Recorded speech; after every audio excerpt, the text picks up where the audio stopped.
Shivangi, and before I start, I would like to first thank Ishan for explaining the importance of having reverence towards our Guru and how if we follow their path, we will always be protected in life. So now we are at the very end and Lord Ram is concluding his teachings.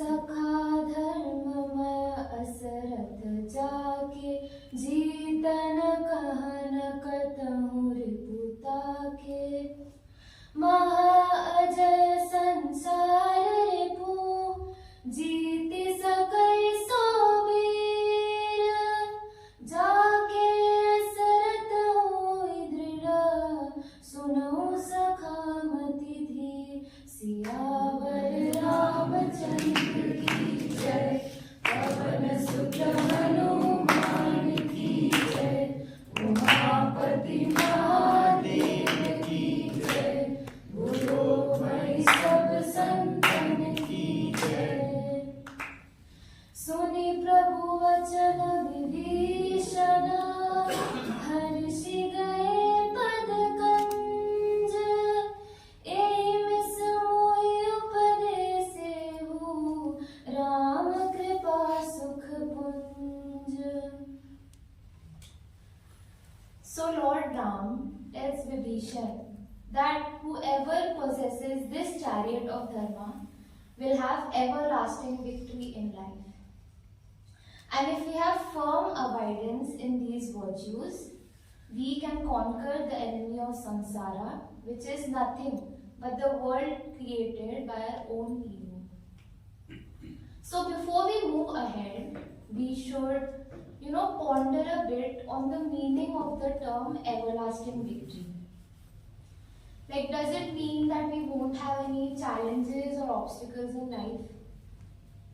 So to understand this in a simpler way, we can think of the chariot of dharma being a software which gets installed in us once we start living by these virtues. And it works just like an antivirus. So what does an antivirus do? It doesn't really stop the virus from entering the system, but once the virus does enter the system, it detects it कि हाँ virus आ गया. Then it prevents it from doing any damage, and at the end it removes it. Similarly, if we have the chariot of dharma with us, it doesn't really safeguard us from what is to come in life, but जैसे antivirus doesn't stop the virus from entering the system, but instead it gives us the strength to face those challenges on our own. So everlasting victory is attained once we have the strength that the chariot of dharma gives us. So in this 4-day discourse, we discussed in detail the text of Vibhishan Gita, which is a conversation between Lord Ram and his devotee Vibhishan set at the battlefield in Lanka. So Vibhishan asks Lord Ram a question. He asks him कि सामने रावण है. He's such a great warrior. He has the latest tech powered weapons, 800,000 horsepower वाला chariot है, and chariot छोड़ो, you are barefoot. So please tell me, what's the plan? How are you planning to go ahead with this thing? Because I am really concerned right now. And to put the cherry on top, he asked this question just before the final showdown between Ravan and Lord Ram. तो ये वही बात होगी कि exam से just पहले your friend asks you कि भाई तू मैथ क्यों लाया, आज फिजिक्स का पेपर है ना. So when your friend asks this question, you're like दोस्त है इसलिए जाने दे रहा हूँ वरना सुनना पड़ता तेरे को. वैसे ही लॉर्ड राम knew कि Vibhishan's question was actually out of love, so he let this one slide and answered him very patiently and calmly. He told him कि Vibhishan, don't worry, I do have a chariot with me, and not just any chariot. I have the chariot of success with me. So at this point, I would like At this point, I would like to thank all my friends who came before me and discussed in depth all the values which combined together make up the chariot and the charioteer. They also, gave a lot of relatable examples and interesting stories. So thank you guys. So this is a chariot that any one of us can have. No terms and conditions applied except for one, self-effort. Its wheels are Swaraj and Dheeraj. So fearlessness and the strength to face challenges are two qualities which help us grow and move forward in life. Just like the wheels of the chariot helps the chariot move forward. Then come the flags, Satya and Shiv. So the flags represent the victory of the warrior.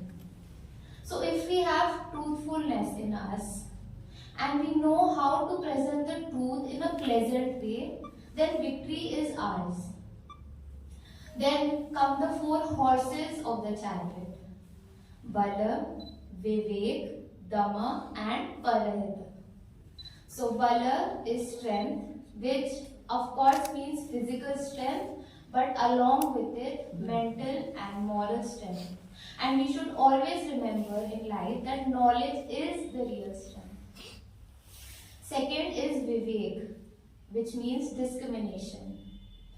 So with such a clarity of mind with which we can discriminate between right and wrong, or true or false, or dharma or adharma, then only we can perform the correct action and make the right use of our knowledge.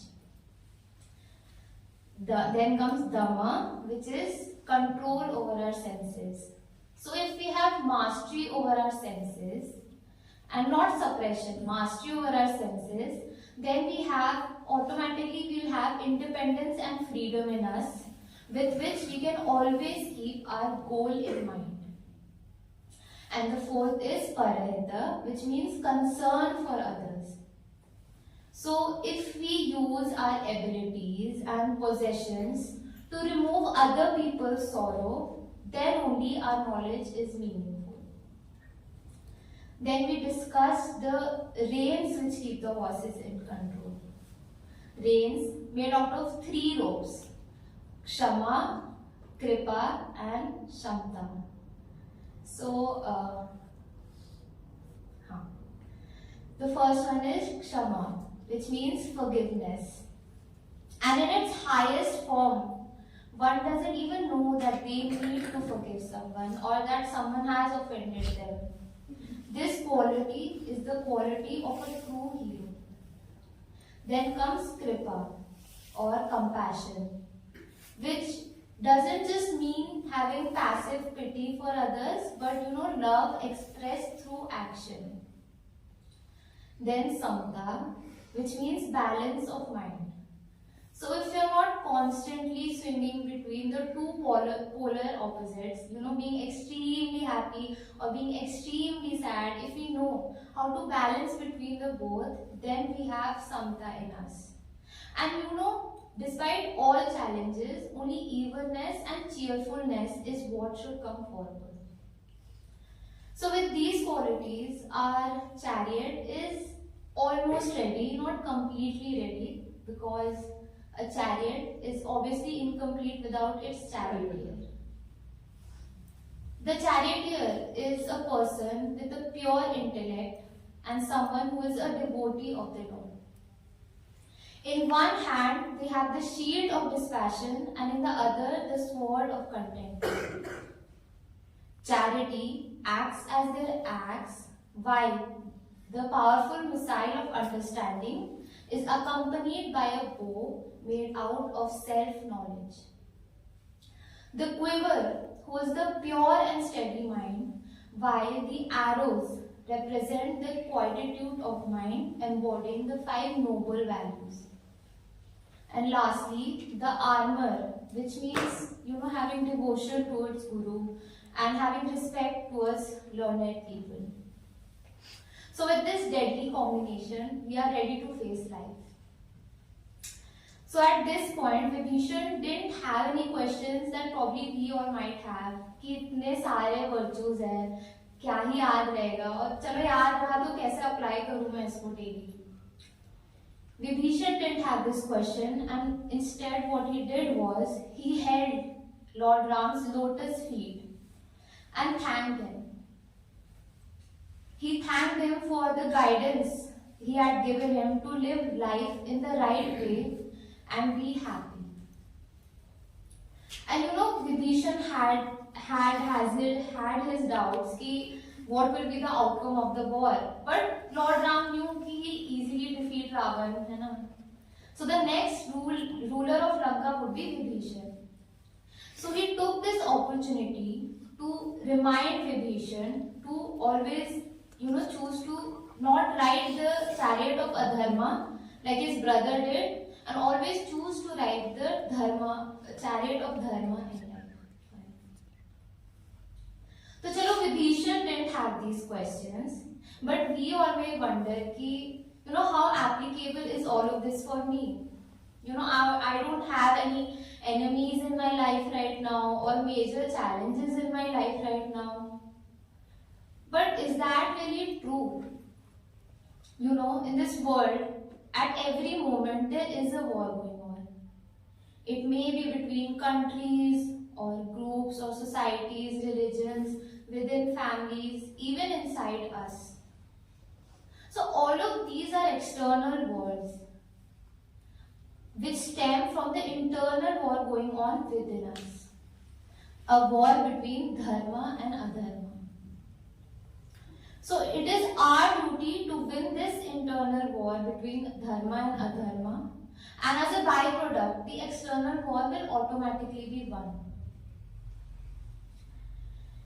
So an example of a person who lived a dharmic life is our very own Gurudev. And he didn't just live a dharmic life, but he also motivated others to strive to live a dharmic life.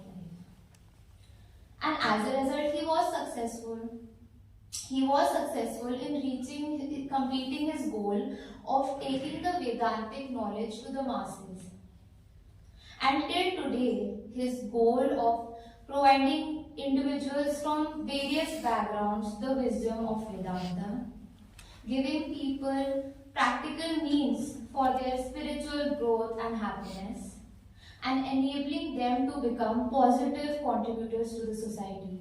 Till today, his goal is smoothly being run by the 300 plus Chinmention centers all around the globe. So now we are at the very end and we are discussing victory, which is just like nailing the painting. The real work comes before it. The hard work, self-effort, discipline of the artist. So victory is just 1% of the journey. And every day we all should wake up, keep these precious learnings in our mind and practice it in our lives. That is the other 99%. And even if we fail, if we follow and keep following what the Lord has taught us, we are actually victorious because we come out of it with some learning. And we should remember that living by these virtues is much more important than any religious act. So during my prep, I wondered that I have probably spent a lot of time looking for an ideal in life or a superhero in life. But during my prep, I realized that I don't have to look anywhere else. Who better to be my superhero than my very own Lord Ram. He is the complete superhero package. Integrity, bravery, truthfulness, gratitude, a character without any blemishes. You name it, he has it. So I plan on doing something and I'll let you all in on it. तो जैसे exam से पहले हम formula sheet बनाते हैं ना, जल्दी से उसको देखो और फिर एग्जाम देने घुस जाओ. वैसे I decided that I'll pin this painting in my room so that every morning when I wake up, I can have a quick look and I'm good to go. So before I end, I would like to thank Gurudev for giving us this opportunity of being his instruments in sharing this knowledge, and Swamiji and Suraj Bhaiya for their constant guidance, and obviously my fellow Chicksters. We were each other's supporters and biggest cheerleaders. Thank you, Hari Om.